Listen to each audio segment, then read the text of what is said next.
reprieve from alcoholism is contingent on the maintenance of our spiritual condition. Yes? So, can you imagine if you realize you are a spiritual condition? To me, that's the highest form of maintaining a spiritual condition, is living as one. If you're identified as a self, yes, as a long-lasting, independent, separate entity, represented by a body, every time this system of selfing thinks about spirituality, it thinks about spirituality as a body. So it's sort of like trying to graft oil onto water. Yes? The body is not going to become spiritual, no matter how many practices you do. It can't transform into spirit because it's taken itself to be a solid object. Yes? It's a thing. A thing isn't going to transmute into a no thing. The whole point is, maybe you're not a thing. Maybe you're not. If you're not a thing, if you're not that, that's the spiritual condition. So this spiritual condition, or let's say the presence of the higher power, if you want to call it, or just the presence, is really based on your absence as a long-lasting, independent, separate entity. When you entertain, I'm not this, then that's that. There's nothing more to do, because this is the only thing that does anything. Yeah? Even spirituality is cast as a journey, isn't it? What takes a journey? Space, spirit, or a body? When we use the concept of a journey to describe a spiritual life, what journeys? Does spirit journey? Does no thing journey? Where are its footprints? There's no trail for no thing. It's trying to once again conceptually put spirituality into the context of a body. Yeah? I've been on this journey for years. I've hit the deep chasms of depression, and I've been on the highest mountains of illumination. What could do that? What could travel to a chasm, and what could travel to the top of a mountain? Spirit or a body? No, a body. The mind is presenting you as a body and projecting a body on a spiritual journey. That's how it fails immediately. The spiritual journey doesn't take one step. There's no turning this way or that because it's all everywhere. Yeah? But I can't see it. That's why.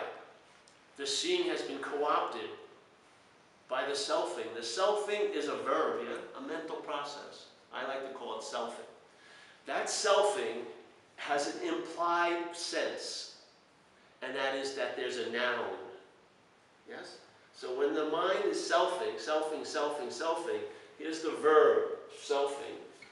And then there's a feeling that it's you, yes, selfing. Or you getting driven crazy by selfing, yes? There's a feeling that there's a noun that the verb of selfing is happening to. That noun is a verb. That's selfing. The feeling that something is driving you crazy, that you is the product of all selfing. All the other stuff is just accessory. Yeah? Those things are just catalysts for the selfing that keep triggering. So there's a verb, but let's say someone calls me up, man, selfing's been driving me crazy. That's the selfing. A you that's been driven crazy by it. Yes? Of course, if you believe you're being driven crazy by something, you'll want to stop that. Yes? So selfing geometrically progresses. Once it's being done to, then it's going to do itself out of it. And then boom, boom, boom, boom, boom. That's the story of selfing. Yeah. If you're not that, nothing is happening to you. Your relationship to what is or isn't happening will be totally different. And I'm using language as a you, but there is no you. And there is no relationship in a sense. But there will be a different stance, yes? Once the claiming is seen to be the form of selfing, because here, let's say you're conscious, yes? You're seeing right now, yeah? You're hearing something, this voice, you may not want to, but you are. Yeah, you're feeling something that's a little hot in the room. You're smelling, hopefully not me, smelling something. And whatever, there's these five senses, yes? And then the mind is a sixth sense. It sees thoughts like a eye sees a bird, yes? The mind is a sense. In Buddhism, the mind is taken as the sixth sense.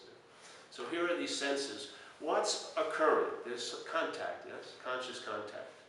There's some form of consciousness here, or awareness, that allows us to have contact with things, yeah? By hearing, seeing, feeling, tasting, touching them, and then massaging that activity by thinking about it, yeah? Yes? Yeah, yeah.